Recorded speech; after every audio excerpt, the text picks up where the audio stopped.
خۆش هاتنەوە بۆ چاوی واشنگتن و تەوەری باسی ئەم ڕۆژمان قەیرانەکانی نێوان تورکیا و وڵاتە یەکگرتووەکانی ئەمریکایە.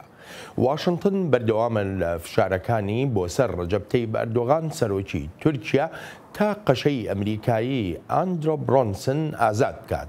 پێشتریش ئەمریکا سزای سەپاندە سەر تورکیا، هەر بۆیە لە ئێستادا وەهای لێهاتووە وەک دەگوترێ ڕۆژ بە ڕۆژ قەیرانی نێوان ئەنکەرە و واشنگتن قوڵتریش و ئاڵۆستریش دەبنەوە. وها حەز دەکەین و بە تایبەتیش بەرامبەر سەرۆک ئەردۆغان بە شێوەیەکی ناڕەوا و زۆر خراپی شەڵسوکەوتیان لەگەڵ قەشە برۆنسن کردووە کە دەزانن کەسێکی زۆر باشە و کریستانێکی بەهێزیشە و هیچ شتێکی هەڵی نەکردووە. ئەمەی تورکیاش دەیکات شتێکە هەرگیز لەم بەڕێوەبەرایەتیەدا لە بیرمان ناچێتەوە. تورکیا دەڵێت بەرەنجامی ئەم دۆسیەیە هەرچیەک و هەر چۆنێکیش بێت وابەستەی هیچ داوایەکی وڵاتە یەکگرتووەکانی ئەمریکا نابێت و لە هیچ هەنگاوێکی ئەمریکاش ناترسێت. هەندێک لەو بڕوایادان دەتوانن بە ئابووری و سزادان و نرخی سوود و گرانی هەڕەشەمان لێ بکەن. نیش پێیان دەڵێم ئێمە پیلانەکانتانمان ئاشکرا کردووە و بەرەنگارتان دەبینەوە. هەرگیز خۆمان نادەینە دەست ئەوانەی خۆیان بە هاوەشی استراتێژیمان دەزانن لە کاتێکدا چیان لە توانادا بێت دەیکەن تا بمان کەنە ئامانجی استراتێژی خۆیان. پێش ناچێت وەک شیکەرەوە ئاماژەی پێدەکەن وڵاتە یەکگرتووەکانی ئەمریکا دەستەوستان بێت و دەشڵێن ئەو ڕەتکردنەوەی تورکیا لەوانەیە ببێتە هۆکارێک بۆ کرانەوەی زۆر دۆسەی تریش. سیاسەتدانەرانی وڵاتە یەکگرتووەکانی ئەمریکا لە تاوتوێکردنی ئەوەدان چی بەرامبەر تورکیا بکەن، ناچاری بکەن فشاری بخەنە سەر هانی بدەن یانیش قەناعەت بە تورکیا بکەن ڕەفتارەکانی بگۆڕێت. لێرەدا دۆسەی ئەندرۆ برۆنسن کەوتەناوەوە و هەموو ئەو شتانی وا لێکردن بەرجەستە ببن. چاوی واشنگتن بۆ ئەم باسە میوانداری دکتۆر ئایکان ئەردەمیر دەکات لە نێوەندی داکۆچیکردن لە دیموکراسی بنکە لە واشنگتن.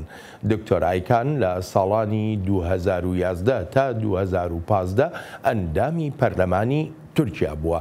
دکتۆر ئایکان سەرەتا زۆر سوپاست دەکەم بۆ بەشداریت لەم بەرنامە تایبەتەی چاوی واشنگتندا و یەکەم پرسیاریشم لە جەنابەت ئەوەیە پێدەچێت ئەردۆغان ئەو سزایانی کە ئەمریکا سەپاندوێتیە سەر تورکیا بە هێندی وەرنەگرێت. جا پرسیارەکە لەوەدایە لەگەڵ ئەم هەموو قەیرانە ئابووریەی کە هەیە ئەردۆغان دەتوانێت تورکیا لەو بەرەنجامە سەختانی کە وڵاتەکەی ڕوبەڕووی دەبنەوە ڕزگار کات دەربازی بکات؟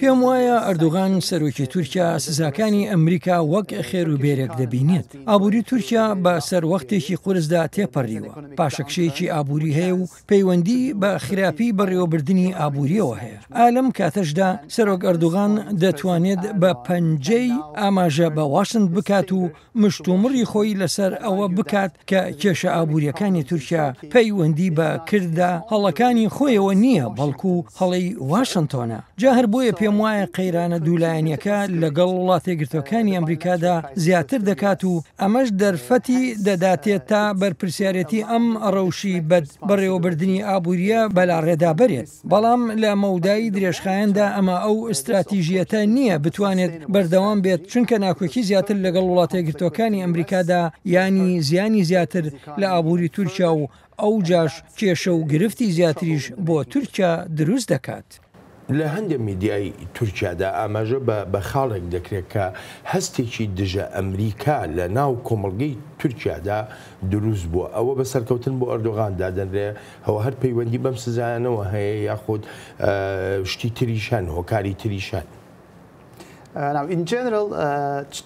بەگشتی کۆمەڵگەی تورکیا بە ئاستێکی بەرز هەستێکی دژە ئەمریکای هەیە و ئەمەش شتێکی سەرسوڕهێنەرە بۆ ئەندامێکی ناتۆ. ڕەجەب تەیب ئەردۆغان سەرۆکی تورکیا زیرەکانە کاری کردووە لەسەر ئەوەی لۆمەی هەموو کێشەکانی تورکیا لە ئەستۆی وڵاتە یەکگرتووەکانی ئەمریکا بنێت. ئەوەش دەزانێت کە پێویست کراوە لەسەر لایەنەکانی ئۆپۆزیسیۆن و کەسایەتیە ناودارەکانیش لە تورکیادا سواری ئەو گالیسکەیە ببن و پێویست کراوە لەسەر لەسەریان هاوبەشی گوتاری دژە ئەمریکای ئەردوغان بن.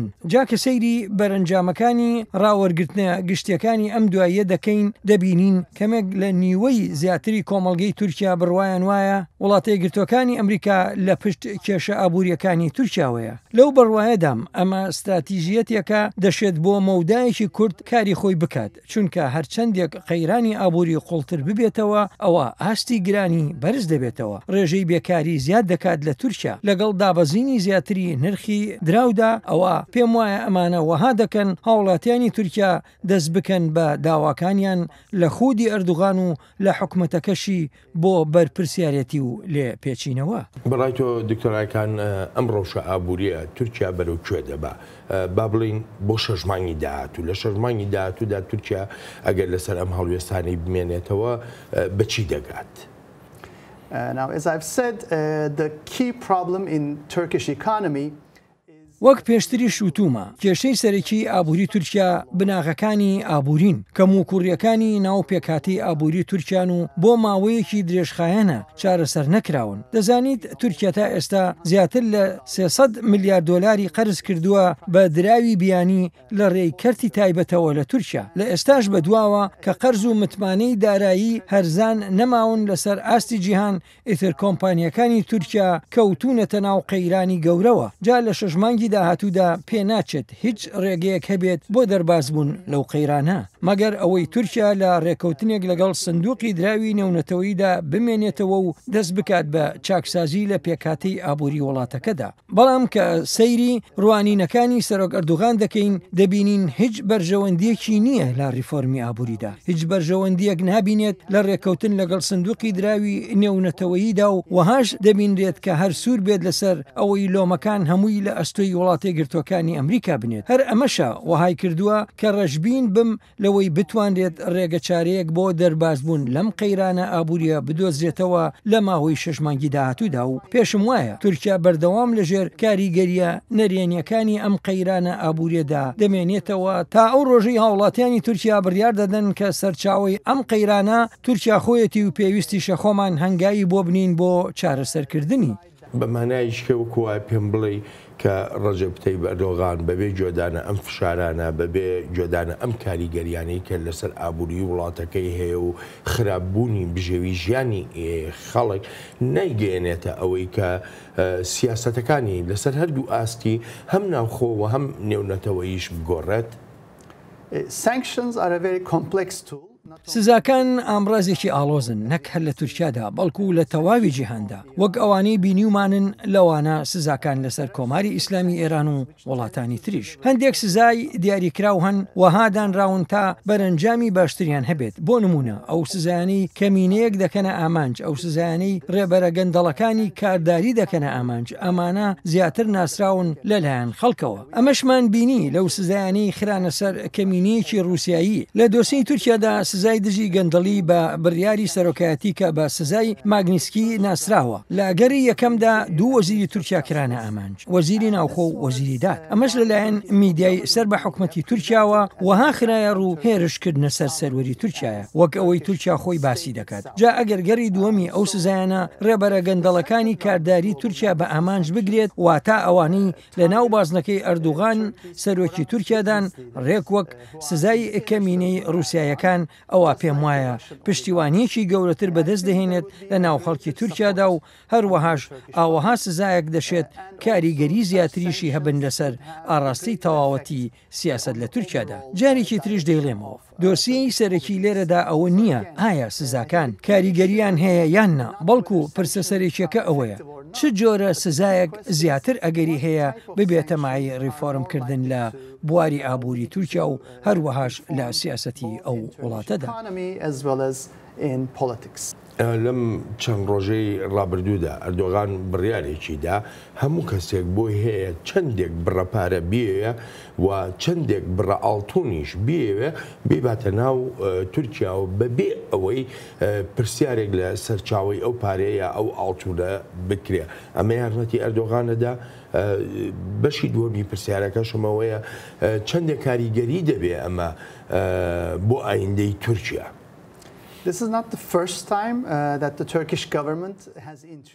ئەمە یەکەم جار نییە حکوومەتی تورکیا پێشنیازی لێبوردنی سەروەت و سامان بکات و ڕێگە بدات هاوڵاتیانی تورکیا و خەڵکی تریش پارەی مۆڵ و ئاڵتون و کانزایتر ببەنە ناو تورکیاوە بەبێ ئەوەی هیچ پرسیارێک لەبارەی سەرچاوەکانیانەوە بکرێت. ئەم جۆرە هەوڵە هەمیشە وەها دەردەکەوێت کە جوڵەیەکی زیرەکانەیە لە مەودایەکی کورددا و بە تایبەتیش لە کاتێکدا ڕەوشی ئابووری پێویستی بە دراوی قورس و کانزای بە نرخ دەبێت. بەڵام تا ئێستا هیچ یەکێک لەم بڕیاری لێبوردنی سامانە ئەنجامێکی ئەو تویان نەبووە. هەمیشە مژدەی گەورە هەبوون بۆ هاتنە ناوەوەی دەیان ملیار دلار بۆ ناو تورکیا، بەڵام هەمیشە شکستی هێناوە لەوەی ببێتە ڕاستی و ئەڵبەت ئەمەش یەکەم پاشەکشەیە. پاشەکشەی دوو هەمیش ئەوەیە هەنگاوێکی لەو شێوەیە هەمیشە زەمینە خۆشکەر و دەرفەتە بۆ قاچاقچێتی پارە و دابینکردنی نایاساییانی دارایی. تورکیا لە دووڕیانی ئەو دابینکردنە نایاساییەدایە. جا ئایا هەوڵەکانی ئێران بێت بۆ شکاندنی سزاکان یان قاچاقچێتی بە پارەوە بێت لەلایەن کەمینەکەی رووسیاوە یانیش کەمینەیەک لە ڕۆژهەڵاتی ناوەڕاستدا یانیش قاچاقچێتی پارە بۆ بازرگانەکانی بەنگ و مخدرات. ئیتر بۆیە ئەو جۆرە لێبوردنە گشتیی سەروەت و سامان بیرۆکێکی خراپە بۆ ئابووری وڵات و هەروەها بۆ وێناکردنە جیهانیەکەی تورکیاش. جا ئەم هەنگاوە کە بەرەنجامی قەیرانی ئابووری تورکیایە نابێتە چارەسەر بۆ کێشە ئابووریەکانی تورکیا و بێ لەوەش وێناکردنە جیهانیەکەی تورکیا زیاتر لاواز دەکات. And will further undermine Turkey's global image. دەگەڕێمەوە بۆلات. سەرۆکی وڵاتە یەکگرتووەکانی ئەمریکا باسی لەوە کردووە کە تورکیا نەیتوانیوە بیسەلمێنێت دۆستێکی باشی وڵاتە یەکگرتووەکانی ئەمریکایە و هاوکات وەزیری خەزێنەش لە بەڕێبەرایەتەکەی سەرۆک ترامپ دەڵێت وەزارەتەکەی ئامادەیە بۆ سەپاندنی سزای زیاتر بەسەر تورکیادا. ئێمە زۆر ڕوون و ئاشکرا بووین لەگەڵ هاوشانەکانمان لە تورکیا. هەردووکمان پەمپەیۆ وەزیری دەرەوە خۆشم لەسەر ئازادکردنی قەشەبڕۆنسن. سزامان خستۆتە سەر ژمارەیەک لە ئەندامانی کابینی حکوومەتی تورکیا و پلانی سەپاندنی سزای زیاتریشمانەیە ئەگەر بێت و بە خێرایی ئازادی نەکەن. لەگەڵەوەشدا کە پێ ناچێ هەرتەنها قەشەبڕۆنسن سەرچاوە و هۆکاریش بێ بۆ قەیرانی نوێی نێوان ئەنکەرە و واشنگتن، بەڵام هەر هیچ نەبێ بەشێ لە شارەزای سیاسی پێیان وایە لەوانەیە زۆرێک لە نیگەرانیەکانی تر بەهێند وەرنەگیرا بن لەم ئاڵۆزیەدا. بەبێ هیچ گومانێک نیگەرانی زۆرتر هەن لەسەر پاشەکشەی دیموکراسی لە تورکیادا سەبارەت بە پێشێلکردنی سەروەری یاسا، بەرتەسکردنەوەی جموجۆڵی لایەنەکانی ئۆپۆزیسیۆن. تورکیا وڵاتی یەکەمە لە سەرانسەری جیهاندا بۆ زیندانیکردنی ڕۆژنامەوانان. ئەم هەموو شتانە جێی نیگەرانیەکی ئێجگار قۆڵن، چونکە دیموکراسیەت لە تورکیا جێی بایەخە لای ئێمە، بەڵام بەداخەوە ئەم بەڕێوەبەرایەتی ئیستا لە واشنگتن بەگشتی کەمتر بایەخ بە دیموکراسی و سەروەری و یاسا دەدات لە وڵاتانی تردا. بەڵام لەم دۆسیەی تورکیادا بەڕێوەبەرایەتی سەنگی خستۆتە سەر زیندانیکردنی بە هەڵەی هەندێک لە هاوڵاتیانی ئەمریکایی. دکتۆرایکان گوێمان لە وەزیری خەزێنەی وڵاتە یەکگرتووەکانی ئەمریکا بوو، ئەڵێ سزای زیاتریش ئەگەری هەیە بسەپێنرێ بەسەر تورکیادا. ئەمریکا لە ئێستادا دەتوانێت چی زیاتر بکە بەرامبەر بە تورکیا وەکو ئەو فشاری کە باسەکرێ بخرێتە سەری بۆ ئازادکردنی هەم قەشەبڕۆنسن و هەم هەندێک لە وڵاتیانی تری ئەمریکاش کە لەوێ گیراون.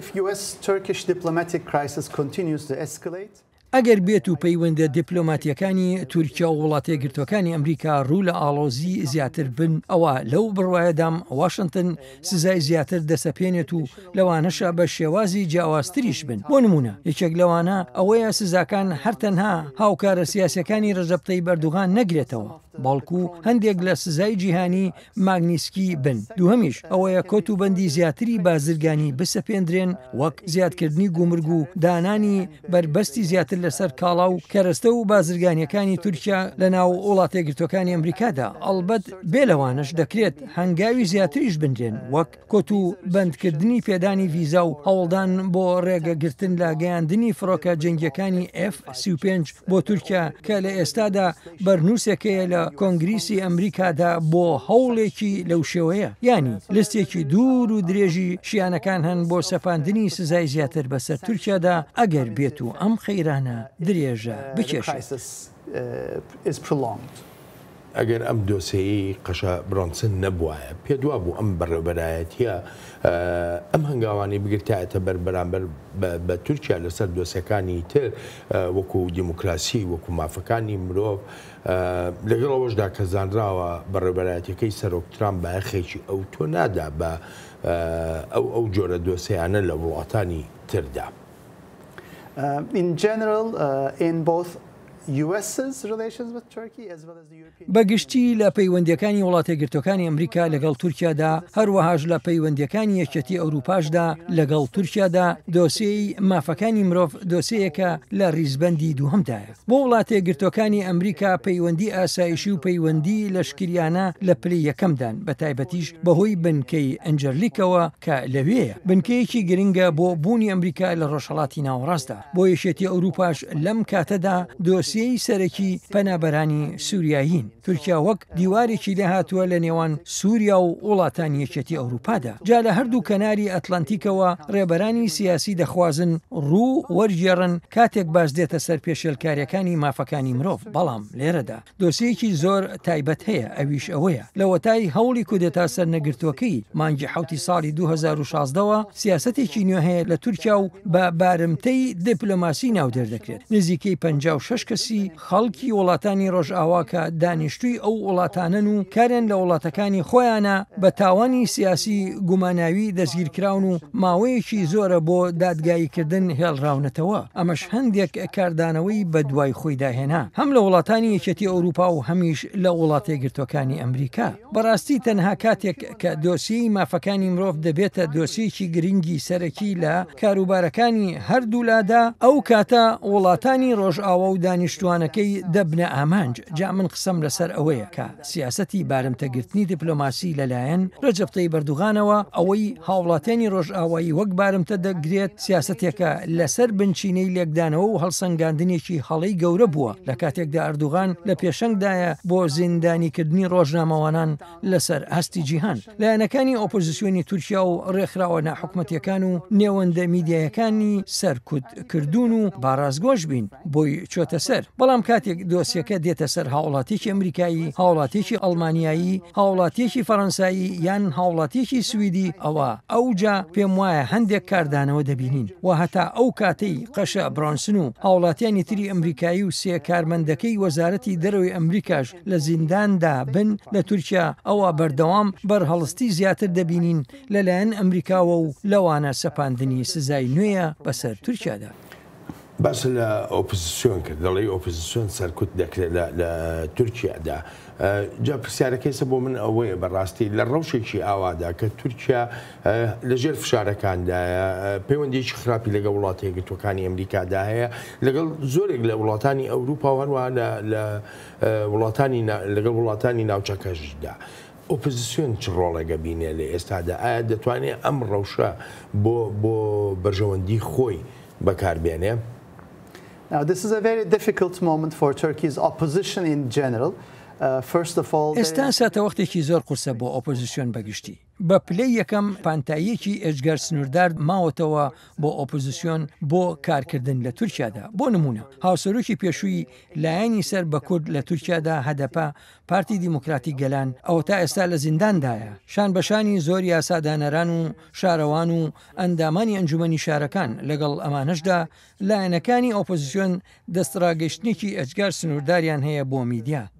قەیرانی دوولایەنی نێوان وڵاتە گرتوەکانی ئەمریکا و تورکیا وهای کردووە ئێجگار قورس بێت بۆ ئۆپۆزیسیۆن تا ڕەخنە و ناڕەزایی هەبێت بەرامبەر بە حکومەت. چونکە هەر جارێک کێشەیەک لەگەڵ ئەمریکادا هەبێت ئەردوغان کارتی نەتەوەپەرستی بەکاردەهێنێت. خەڵک لە دەوری کاریگەریەکانی ئاڵا کۆ دەکاتەوە و هەر کەسێکیش پێنەچێت پشتیوانی لە ڕەجەب تەیب ئەردوغان بکات وەک خیانەتکردن لە وڵاتەکە وێنا دەکرێت. جا قسەم لەسەرەوەیە لەگەڵ ئەوەشدا کە جموجۆڵی ئۆپۆزیسیۆن کۆت و بەندی لەسرە لەمڕۆدا کۆت و بەندەکان زیاتر بوون لە کاتێکدا ئۆپۆزیسیۆن تا ئەندازەیەکی زۆر بێدەنگە. تەنانەت ژمارەیەک لە ئەندامانی ئۆپۆزیسیۆنمان بینی کەوتونە تا پشتیوانیکردن لەم حکومەتەی تورکیا دژ بە سزاکانی ئەمریکا.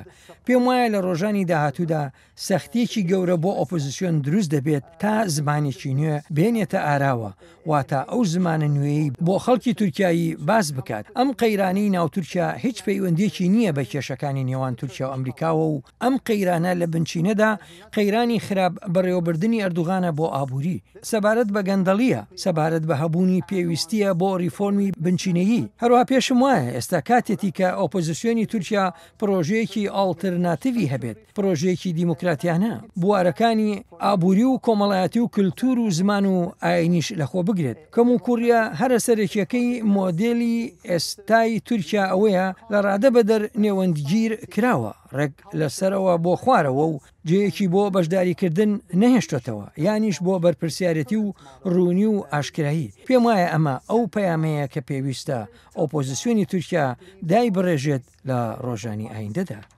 ئەمە ئەکرێ بڵێم پێویستی بەوەیە کە زمانێکی هاوبەش لە نێوان ئۆپۆزیسیۆنەکانی تورکیادا دروست بکە یاخو پێویست بەوە ناکە.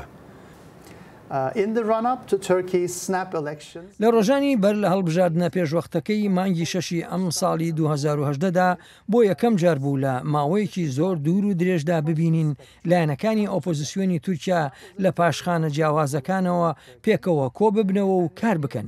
ئەمەش بەڕاستی پەرەسەندنێکی جێی خۆشحاڵی بوو بۆ تورکیا. تەنانەت ئەوەشمان بینی کە ژمارەیەک لە ڕێبەرانی ئۆپۆزیسیۆنی وڵاتەکە چوونە لای هاوسەرۆکی پارتی دیموکراتی گەلان لە زیندان.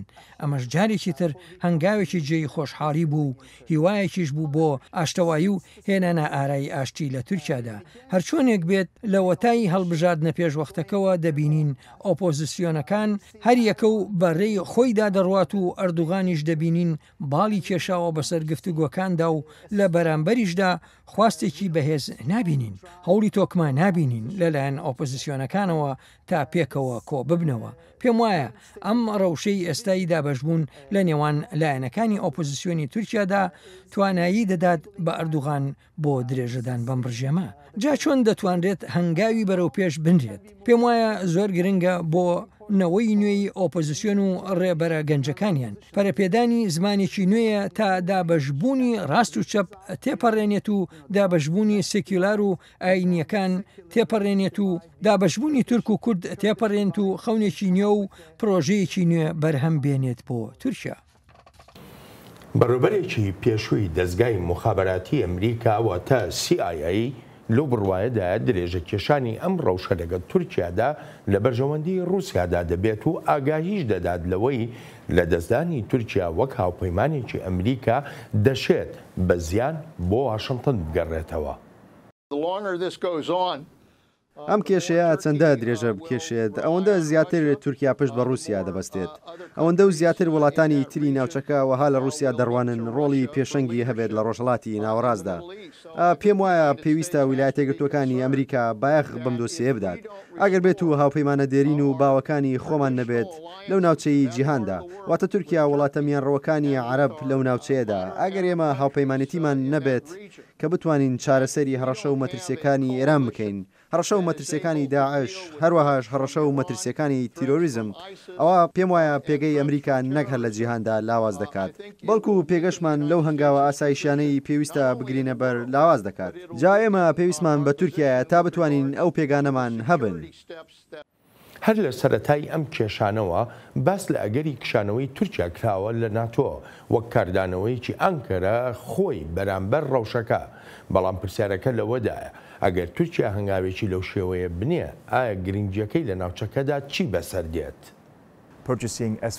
کڕینی موشکی S-400 لە رووسیا یان پێکەوەبوونی هێزەکانی تورکیا لەگەڵ هێزەکانی رووسیا لە سووریا بەهای پرۆپاگەندای خۆی هەیە بۆ ئەنکەرە و پێشم وایە ئەنکەرە زۆر باش دەزانێت تورکیا پارێزراوتر دەبێت و بۆ رووسیاش بەهایەکی هەیە. لێرەدا مەبەستم لە ڕێی دیپلۆماسیەوەیە واتە تا ئەو شوێنەی دەگوترێت تورکیا ئەندامێکی بەهێزی هاوپەیمانێتی ناتۆیە. نکۆڵی ناکرێت لەوەی ئەنکەرە بژارەی تری لە بەردەستدان وەلێ باسیش لەوە دەکرێت بەپێ ئەو پاشخانانەی تورکیا لەگەڵ هەر یەکێک لەو بژارانەدا هەیەی پێ ناچێت لەسەر هەردوو ئاستی ناوچەکە و نێونەتەوەیش بەرەو باشتری بەرێت. ئەگەر سەیری بژارەکانی تر بکەیت کە تورکیا هەیەی زۆر ئاڵۆزترن بۆ نمونە پەیوەندی لەگەڵ ئێراندا هەیە و پشتێکی زۆری بە هاوردەکردنی سوتەمەنی ئێران بەستووە. ئەمەش لەوانەیە گرفتێکی تر بێت لەگەڵ وڵاتە یەکگرتووەکانی ئەمریکادا کاتێک لە مانگی 11 واشنگتن سزانەوەیەکان دەسەپێنێتەوە سەر ئێران. لایەنێکی تر کە سەرۆکی تورکیا سەیری دەکات رووسایە. لە ماوەی ڕابردوودا ئۆردۆغان لەگەڵ ڤلادیمیر پوتیندا قسەی کردووە. وەزیری دەرەوە لە رووسیا بووە، بەڵام بیرمان نەچێت مۆسکۆ و ئەنکەرا پەیوەندیەکی ئالۆزیان هەیە. 3 ساڵ دەبێت یان نابێت تورکیا فڕۆکەیەکی جەنگی رووسیای خستە خوارێ و مۆسکۆ سزای سەپاندا سەر ئەنکەرە و ساڵێک دواتر ئۆردۆغان داوای لێبوردنی لە پوتین کرد تا سزاکانی لەسەر هەڵگرێت. شتێکی تریش ئەوەیە ئۆردۆغان دەخوازێت پەیوەندیەکانی لەگەڵ ژمارەیەک وڵاتانی ئەوروپاییدا بەرەو پێ بدات و هەرچەندێکیشە لەم چەند مان و ساڵانەی ڕابردوودا زۆر قورستر بوون. بەڵام ئەوە تا دەیبینین 2 سەربازی یۆنانی و سەرۆکی ئۆفیسی تورکیای ئەمنستی ئینتەرناشنەڵی ئازاد کردووە و هەوڵێکی زۆریشی داوە بۆ باشکردنەوەی پەیوەندیەکانی لەگەڵ هۆڵندا و ئەڵمانیاشدا.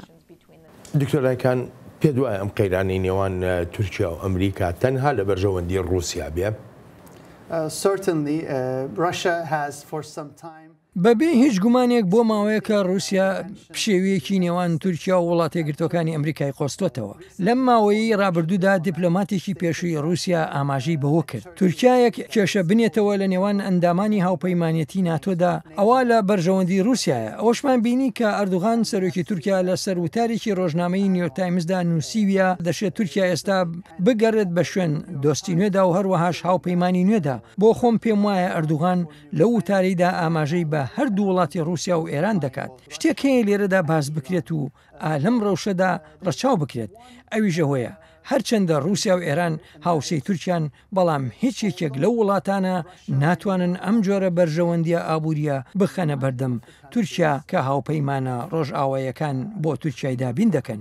با سەیری بوار و ئاستی بازرگانیەکانی تورکیا بکەین. بەشی زۆری هەناردە و هاوردەی تورکیا لەگەڵ یەکێتی ئەوروپادا بووە. تورکیا پێشەنگ بووە لە کارداری ڕاستەوخۆی بیانیدا و بریتیش بوون لە وڵاتانی ڕۆژئاوایی. کاتێکیش بەراوردی دەکەین بە ئاستی بازرگانی لەگەڵ رووسیا و ئێراندا ئەوە دەبینین بازرگانیەکەی تورکیا بە بەهایەکی زۆر کەم بووە و زیاتریش هاوردەکردنی نەوت و گاز بووە و هیچێکێکیش لەو دوو وڵاتە هەرگیز سەرچاوی کارداری ڕاستەوخۆی بیانی نەبووە بۆ تورکیا. خۆ ئەگەر تورکیا لەو قەیرانە ئابووریەی بێتە دەرێ نە رووسیا و نە ئێران شتێکی ئەو تویان نییە بیخەنە بەردەست تورکیا. جا ئایندەی تورکیا لە هەردوو ڕووی ئاسایشی و گەشەکردنی ئابووریشەوە بەندە لەسەر هاوپەیمانە ڕۆژئاواییەکانی. ئێران و رووسیا کە نەتوانن هیچ دەرفەتێ بە تورکیا بدەن، بەڵام ئایا تورکیا دەتوانێت دەستبەرداری نەوت و سوتەمەنی بێکە لە ئێرانەوە هاوردەی دەکا بۆ ناو وڵاتەکەی خۆی؟ ئەمە دۆسیەکی سەرەکیە بۆ تورکیا و دەیان ساڵە باز دەکرێت. تورکیا پشتێکی زۆری بەستووە بە گازی رووسیا و هەروەهاش بە نەوتی ئێران. دەمێکیشە لە تورکیا لایەنەکانی ئۆپۆزیسیۆن داوا دەکەن تا ئەنکەرە سەرمایە بخاتە گەڕ بۆ وزەی لە بنەهاتوو. تورکیا لە پێگەیەکی باشدایە تا سوود لە وزەی خۆر ببینێت، لە وزەی با، لە پرۆژەکانی وزەی ئەلکتریکی بە ئاو، هەروەهاش سەرچاوە بەردەوامەکانی وزە. بەڵام مەخابن لە ژێرسایی ئەم حکوومەتەی ئێستای تورکیادا تورکیا تا ئەندازەیەکی زۆر پشتی بەستووە بە هاوردەکردنی سوتەمەنی لە رووسیا و ئێرانەوە. جا ئەمە هەر ئەوەندە نییە بڵێیت بژارێکی خراپە لە ڕووی ژینگەییەوە، بەڵکو لە ڕووی ئاسایشیەشەوە بژارێکی ئەژگار خراپە. چونکە ئێستا تورکیا بە شێوەیەکی بەرچاو پشتی بەستووە بە دوو ڕژێمی سەرکوتکار. ئەوەیش کە شتەکەی خراپتر کردووە ئەوەیە تورکیا لەم ماوەی ڕابردوودا ڕێکوتنێکی لەگەڵ رووسیادا کردووە بۆ دروستکردنی یەکەم ڕیئاکتەری ناوکی لە تورکیا لە ناوچەی ئاک کۆیی و بێگومان ئەمەش وەها دەکات تورکیا زیاتر پشت بە رووسیا ببەستێت بۆ ئەو بڕە وزەیەی پێویستێتی. جا قسەم لەسەر ئەوەیە لە چەند ساڵی داهاتوودا تەنها ڕێگەیەک لە بەردەم تورکیادا تا بتوانێت ئاستی ئەو پشتبەستنەی بە ئێران و رووسیا کەم بکاتەوە ئەوەیە بە پلەی یەکەم ڕوو بکاتە وزەی لە بنەهاتوو. دووهەمیش دروستکردنی ڕاڵەی پەیوەندیە لەگەڵ وڵاتانی ڕۆژهەڵاتی دەریای ناوەڕاستدا، چونکە دەزانین سەرچاوە دەوڵەمەندەکانی وزە لە قوبرس و لە ئیسرائیل و لە میسر و لە وڵاتانی ڕۆژهەڵاتی دەریای ناوەڕاستە و ئەو کەنارانە تەنها دووراییەکی کەمیان هەیە لەگەڵ کەنارەکانی تورکیادا. جا ئەمە بە بڕێکی کەمی وەگەرخستنی سەرمایە لە پرۆژەکانی بۆری ڕاکێشاندا تورکیا دەتوانێت بچێتە سەر ئەمبارەکانی گاز لەو شوێنانەدا و ئەمەش دەبێتە دوو جۆر سەرکەوتن لە یەک پرۆژەدا چونکە هەرتەنها دەرفەتێک نییە بۆ تورکیا بۆ جۆراوجۆری سەرچاوەکانی وزە بەڵکو دەشێت ڕێگەیەکیش بێت بۆ هێنانە ئارای ئاشتی لەگەڵ قوبرس و ئیسرائیل و هەروەها میسریش ئەمەش جۆرێکە لەو نزیک بوونەوەی سوودی دەبێت بۆ ئاشتی و گەشەکردن لە ڕۆژهەڵاتی ناوەڕاستدا. ئاشتی لە ڕۆژهەڵاتی ناوەڕاستدا ئەم تێکچوونی پەیوەندیانە لەگەڵ تورکیا نێوان ئەمریکا و تورکیا مەبەستمە ئەمە چ کاریگەری شێوێ بەسەر شەڕی دژی تێرۆریزم لەو ناوچەیەدا پێشتر وڵاتە یەکگرتوەکانی ئەمریکا جەختی دەکردەوە کە تورکیا هاوپەیمانێکی سەرەکیە لە شەڕی دژی تێرۆریزمدا. تورکیا پێگەیەکی زۆر گرنگی جوگرافیایی هەیە. بنکەی ئەنجەرلیگ لەوەیە هاوسنووری سووریا و عێراق و هەروەها ئێرانیشە لە شەڕی بەردەوامی دژی داعشدا تورکیا بنکەیەکی لۆژستیکی گرنگ بووە هەرچەندە پێویستە ئەوشمان بیر بێت هاوکاریەکانی دژە تیرۆریزم لە نێوان تورکیا و وڵاتە یەکگرتوەکانی ئەمریکادا بەشی خۆی کێشە و گرفتی تێدا بووە. پێشتر تورکیا کردنەوەی بنکەی ئەنجەرلیکی ڕەت کردەوە بۆ هێرشە ئاسمانیەکانی ئەمریکا دژی تێرۆریستانی دەوڵەتی ئیسلامی ئەمەش بە شێوەیەکی سەرەکی هۆکارەکەی ئەوە بووە تورکیا وەها دەیڕوانیە کوردی سووریا کە هەڕەشە و مەترسیەکی درێژکراوەیە و نیگەرانیەکانی ئەنکەرە زیاتر بەرامبەر کوردی سووریا بوو وەک لە داعش تەنها لەم ماوەی ڕابردوودا تورکیا دەستی کرد بە لێدانی داعش و ڕێگەیدا وڵاتە یەکگرتوەکانی ئەمریکا بنکەی هێزی ئاسمانی ئەنجەرلیگ بەکار بهێنێت. جا ئەگەر ئەم قەیرانی ئێستا زیاتر ئاڵۆز بوو ئەوە دەشێت پێشبینی پشێوی زیاتر بکەین لە سووریادا ئالەم ساتەدا ڕێکەوتنێکی هەستیار هەیە لە نێوان وڵاتە یەکگرتوەکانی ئەمریکا و هێزەکانی سووریای دیموکرات کە ئەمریکا پشتیوانی دەکات و ئەم هێزش پشتێکی گەورەی بەستووە بە هێزە کوردیەکان واتە ئەوانی تورکیا وەک ڕێکخراوێکی تێروریستی دەیان بینێت. جا لێرەوە دەشێت ئەم ڕێکەوتن و ڕێخستنە بکەوێتە بەرمەترسی زیاترەوە. ئێستا نەخشە ڕێگایەک هەیە و پێی دەگوتێت نەخشە ڕێگای منبج. ئەمەش وەک بڵێ ڕێکەوتنی نێوان واشنگتن و ئەنکەرەیە سەبارەت بە چۆنیەتی بەڕێوەبردننی کاروبارەکانی منبج کە دەکەوێتە کەنارەکانی ڕووباری فڕاتەوە بەڵام هێشتاش پرسیاری زیاتر هەن لەسەر ئەوەی پێویستە چی بکرێت و هەروەهاش لەسەر ئەو ناوچانی ژێردەسەڵاتی کوردیش لە ڕۆژهەڵاتی ڕووباری فرات. جا ئەم هەموو ناکۆچ و پشێویانی نێوان تورکیا و کوردی سووریا و وڵاتە یەکگرتوەکانی ئەمریکاش دەبنەتە گەرەیەک لە بەردەم ستراتیژیەتێکی کاریگەری گونجاو دژی دەوڵەتی ئیسلامی و دژی ڕێکخراوە جیهادیەکانی تری پەیوەندیان بە ئەلقاعیدەوە هەیە لە سووریادا. پێم وایە ئەمە یەکێکە لە دۆسیە سەرێکیەکانی لە کاروبارە دوولایەنەکەدا دەمێنێتەوە. یەک پرسیاری تر زۆر بە کورتی ئەگەر هاتوو هاوپەیمانەتی لە نێوان تورکیا و ئەمریکادا نەما ئەمریکا چ زیانێک دەکات؟ ئەگەر وڵاتە یەکگرتوەکانی ئەمریکا تورکیا لەدەست بدات ئەوە هەرتەنها بنکەی ئەنجەرلیگ لەدەست نادات بەڵکو وڵاتێکی باشووری ڕۆژهەڵاتی ناتۆ لەدەست دەدات و لەوەش زیاتر تورکیا دەڕوات بەرەو رووسیا و ئەمەش دەشێت وەها بکات تورکیا ببێتە تەوەرەیەک بۆ دەستێوەردانی زیاتری رووسیا لە کاروبارەکانی ڕۆژهەڵاتی ناوەڕاستدا. داڕمانی نرخی لیرەی تورکیا وەک زۆرێک لە شیکەرەوە جەختی لێ دەکەنەوە پەیوەندی نییە بە سزاکانی ئەمریکا لەسەر ئەو وڵاتە یانیش زیادکردنی ڕێژەی گومرگ لەسەر پۆڵا و ئەلەمنیۆمی تورکیا بەڵکو بڕی زۆری قەرزی لەسەر تورکیان دەشێ یەکێک بێ لە هۆکارەکان.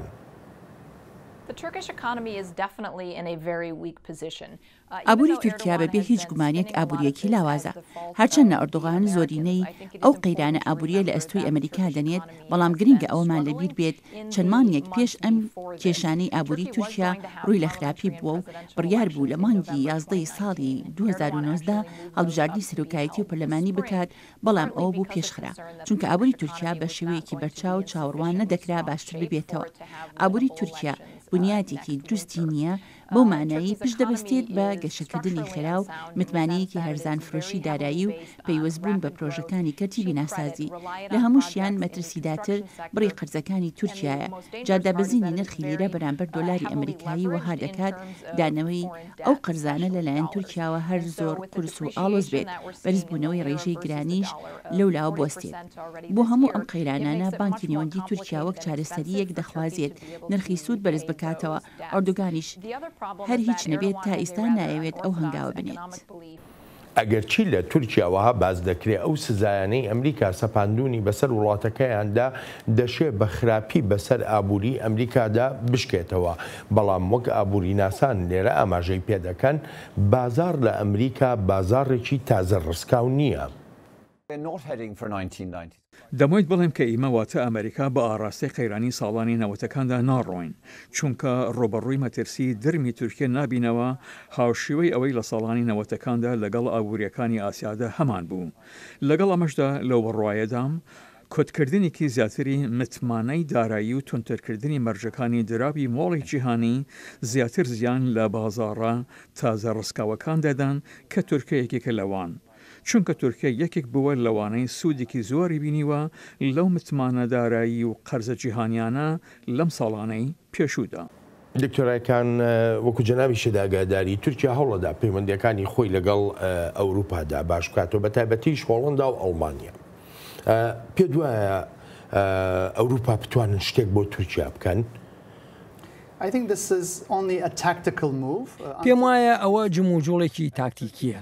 تا ئەم ئەماوەی ڕابردوو پەیوەندەکانی تورکیا لەگەڵ وڵاتانی یەکێتی ئەوروپادا و بە تایبەتیش ئەڵمانیا و هۆڵەندا لە نزمترین هەستیدا بووە و ئێستاش هاوکاتی ئەم قەیرانەی لەگەڵ وڵاتە گرتوەکانی ئەمریکادا تورکیای ناچار کردووە بۆ گەڕان بە شوێن هاوبەشێکی کوردخایەنی تاکتیکیدا لە ناوێشێتی ئەوروپادا بەڵام هەروە سانانیە چونکە کێشە سەرێکیەکە هەر دەمێنێتەوە بۆ نمونە هێشتاش حەوت کەسی ئەڵمانیایی هەن لە زینداندا هێڵراونەتەوە و وەک بارمتەن هێشتاش ناکۆکی جۆرە و جۆری دیپلۆماتی هەن لە نێوان تورکیا و ئەو وڵاتە ئەندامانی یەکێتی ئەوروپا جا پێم وایە لە مەودای مامناوەند و درێژخایەندا کێشە بنەڕەتیەکان وەک خۆیان دەمێننەوە. ئەی رووسیا بەڕای تۆ رووسیا متمانە بە تورکیا دەکات لە کاتێکا هاوپەیمانی ناتۆیە و ئەندامێکی هاوپەیمانێتی ناتۆیە؟ کاتێک لە مێژووی 200 ساڵی ڕابردووی نێوان رووسیا و تورکیا دەڕوانین بە شێوەیەکی ئەجگار بەرچاو پڕ بووە لە گەرمە و کێشە لەبەر ئەوە زۆر قورسە بتوانرێت بیر لەوە بکرێتەوە تورکیا و رووسیا بتوانن ببنە هاوپەیمان. لە ئێستادا مۆسکۆ و ئەنکەرە بەرژەوەندی جیاوازیان هەیە لە سووریادا و کاتێکیش باس دێتە سەر ئیدلب ئەوە لەوانەیە بەم زوانە و جارێکی تر قەیران ببینین لە نێوان ڕژێمی سووریا کە رووسیا پشتیوانی دەکات و هەروەها ئەنکەرە. ئەگەرچی لە مەودایەکی کورتخایەندا دەشێت سەرۆک ڕەجەب تەیب ئەردوغان خۆی بە ئاسوودە ببینێت لەناو وڵاتە تۆمار ڕەشەکاندا لەوانە رووسیا بەڵام لە هەردوو مەودای مامناوەندی و درێژخایەنیشدا بەرژەوەندیە جیاوازە بنەڕەتیەکان وەها دەکەن ڕێک بگوترێت مەحاڵەشیانی هاوپەیمانێتی بوون هەبێت لە نێوان مۆسکۆ و ئەنکەرەدا. وڵاتی یەکگرتوەکانی ئەمریکا هەوڵێکی زۆریدا بە تایبەتی لە سەرەتای تەمەنی ئەم بەڕێوەبەرایەتی ئێستادا تا ئەو نیگەرانیانی کە تورکیا هەیەی لەسەر دۆسیەکانی ناوچەکە بێت دۆسی پەیوەندیەکان بێ چیەک بێ بیان ڕەوێنێتەوە. ئەڵبەتە باشترین بەڵگەشت سەردانەکەی ڕێکس تیلەرسن وەزیری پێشووی دەرەوەی ئەمریکا بوو بۆ تورکیا کە لەوێ بە ئاشکرایی ینی ئاماژەی بەوە کردمە بەس لە سەردانەکە ڕەوانەوەی نیگەرانیەکانی تورکیایە. تورکیا بە چی نیگەرانیەکانی دەڕەوێتەوە؟ تورکیا لستێکی دوور و درێژی سکاڵا و گازندەی زۆری هەیە بەرامبەر واشنگتن. یەکێکیان دۆسی فەتحوڵا گولنە کە تورکیا جەخت دەکاتەوە لەوەی لە پشت کودێتا سەر نەگرتوەکەەوە بووە. ئێستاش گولن دانیشتوی ئەمریکایە و ئەنکەرەش داوا دەکات بە خێرایی ڕادستی تورکیا بکرێتەوە. دووەمیش ئەوەیە تورکیا پشتیوانی ئەمریکا دەبینێت بۆ هێزەکانی سووریای دیموکرات کە یەپەگا واتە هێزەکانی کوردی سووریای تێدای و تورکیا ئەو پشتیوانی ئەمریکا بە پشتیوانی بۆ تێروریزم دەبینێت چونکە ئەنکەرە یەپەگا وەک پارتی کرێکار سەردارانی کوردستانی لە یاسا دەرچوو دەبینێت لە تورکیادا. ماڵی سێهەمیژەوەیە. تورکیا نابەدڵی ئەمریکا بۆ فرۆشتنی سیستمی موشکی بەرگری و فڕۆکەی جۆری F-35 وەک هەنگاوێکی دژایەتی دەبینێت و ئەمانش وەها لێک دراونەتەوە کە بنکۆڵکردنی پەیوەندیە دوولایەنیەکەی نێوان هەردوو وڵاتە. دکتۆرایکان زۆر سپاس دەکەم بۆ بەشداریت بمبەخشە کاتم نەما زۆر سپاس دەکەم. تا چاوێکی تری واشنگتن ڕێز و خۆشەویستی بەڵێن ساڵح بەسەند بفەرمونون.